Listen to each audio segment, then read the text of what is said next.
So there's a city in Florida by the name of Hialeah, and it is considered the city with the largest Hispanic population in the United States. About 89% of its residents speak Spanish as their first or second language, and more than 94% consider themselves Hispanic or Latino, according to the 2010 census. So that's in 2010. It's 2018 now. It's probably even higher at this point. But there was a black girl and her friend who wanted to get some Taco Bell in this city, and the girl refused to serve them because they didn't speak Spanish. So, this is exactly what unrestrained immigration is going to get you, because a lot of these people are coming across the border a lot of the times illegally, or they're coming as refugees or something, and then eventually getting citizenship.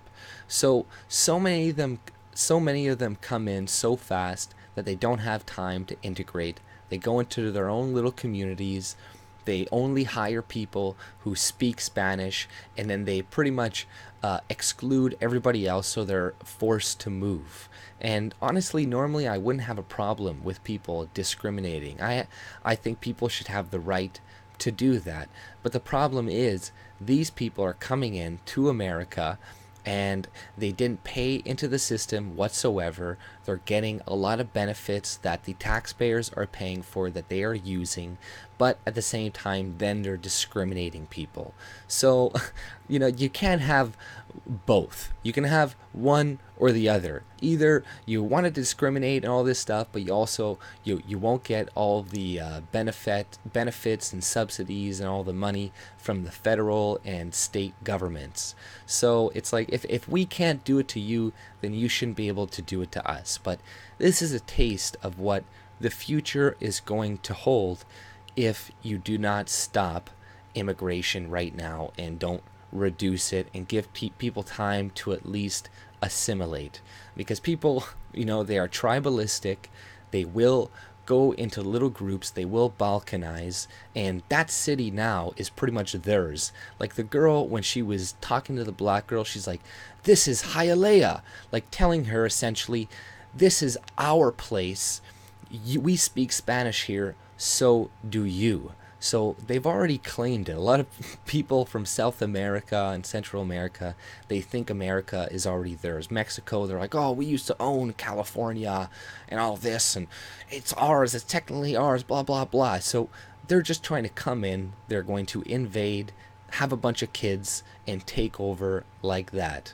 And this is what's going to happen in Canada with Trudeau, who just opened the borders to all these people that are just coming in, and eventually they're going to get the majority. And if we think that they're going to have the same ideology and the same principles and stuff that we do, we're going to be like hugely mistaken, and it's going to like backfire. And to avoid all of that, we need to have common sense immigration. You can't have people coming in willy-nilly. You got to remove, in Canada, birthright citizenship, and in America you got to remove, I think it's the 13th or 14th Amendment or something, where people are born there and then they become a citizen. Like that needs to be removed because it is being taken advantage of, and you're going to get little communities and cities like this that are just going to be completely Hispanic or completely Muslim. And do you think that is going to work? Do you think diversity at that point is really a strength? No, it isn't. It's going to be all these different groups fighting for control of the government so then they can implement their ideology. You'll have a bunch of Hispanic people trying to get in control of the government to implement a bunch of socialism and teaching people a bunch of dead Mayan languages in school, and they'll have all of their agenda, or China will take over, or a bunch of Muslims will take over and put Sharia law, or try to. So you're just going to have all these different groups fighting each other. This is why you need like common sense immigration.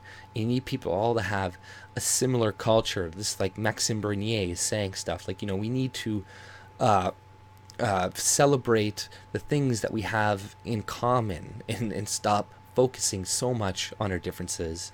and focus more on the principles that make the country the way it is. The fact that freedom of speech, private property, capitalism is what is making our countries great, and what made these countries great. A lot of socialists and whatnot will try to get you to believe that the only reason these countries are great is because they stole from black people and enslaved them, and stole from the aboriginals and took their land, and it's all through theft and exploitation. But it's like, no, it's the systems that we had in place. It's the governments that had less corruption than other governments. It's the capitalist system that helped drive people out of poverty. It's the single best idea that humanity has ever come up with is capitalism. It's the only thing that has raised hundreds of millions of people out of poverty. Nothing has come close. Socialism does the complete opposite. It kills a lot of people in the end, because it eventually just corrupts the system, and the system will eventually collapse in on itself, because it just can't sustain itself anymore. And it's too idealistic. It's not like something like capitalism is actually more relevant to human nature. Like it's more in line with how humans already behave. So it makes more sense to have that system as opposed to socialism, where people they just assume, oh, everybody will have the collective's best interest at heart. It's like, if you really think that, you're naive and you don't understand people. People will always care more about their own interests. And this is why when you have socialist regimes and dictatorships and all this shit, you have the people on top that are all rich, they have all the money, and all the people are poor. Look at Castro, look at all these other people in socialist countries. They're all fat, they're wealthy, they have lots of cars, they have all this shit, but their people don't have it. So yeah, you see how it how it actually plays out in reality. But this is what you're gonna get in places like Florida and places like these cities that are already becoming predominantly Hispanic and Latino. Like, they are going to import their culture and try to impose it on you, just like they're doing to this girl, right? And also, let's just say it was like a white person who got mad at a Hispanic person for speaking Spanish. There would be way more controversy about this. We would know the girl's name, because in this situation they protected her name and her identity and all this shit. But if it was reversed, it was a white person, they'd be like, oh, what's her name? Where does she work? What's her family? We got to contact everybody she knows and destroy her life, right? Oh, they said something kind of racist. Oh, they called the cops like on black people, like this person was doing. But you're not going to have Sean King and or Talcum X or whatever going and investigating and figuring out everything about her, which I don't advocate either. I don't advocate destroying somebody's life. That's not how you convince people to not think a certain way. It's like, oh, let's destroy them completely. They only do that to people like George Soros and really, really scummy opportunists. But most people that are bigoted, racist, have ignorant beliefs, they can be changed, and it's best not to destroy them, ruin their life, all this shit, because you will eventually just turn them away from you or make them more extreme or whatever. But this is kind of frightening to see stuff like this, and we are going to see more of this as the demographics shift, and this hopefully people wake up to this, because it is going to be a massive problem, and us sleepwalking on this is going to be it's going to lead to a lot of fucking carnage essentially in the future. And I'm not saying that as a threat or anything, but having a bunch of different groups with vastly different opinions, and also with the government and the amount of power that it has to control and wealth that it has, all these different people trying to get that and trying to get the power is going to lead to a lot of bad shit. That's why it's good to have unity. You have to have people that agree on certain principles. So we have some disagreements, but everybody, okay, freedom of speech is good. We need this.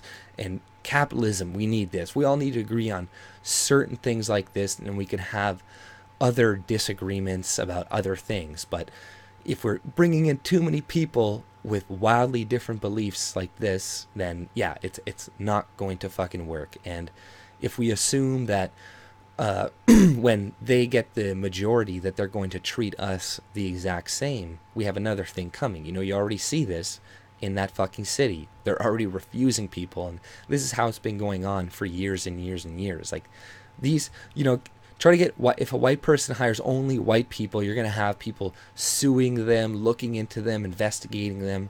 But for years and years and years in California and these places, Florida, they can hire only Hispanics if they want.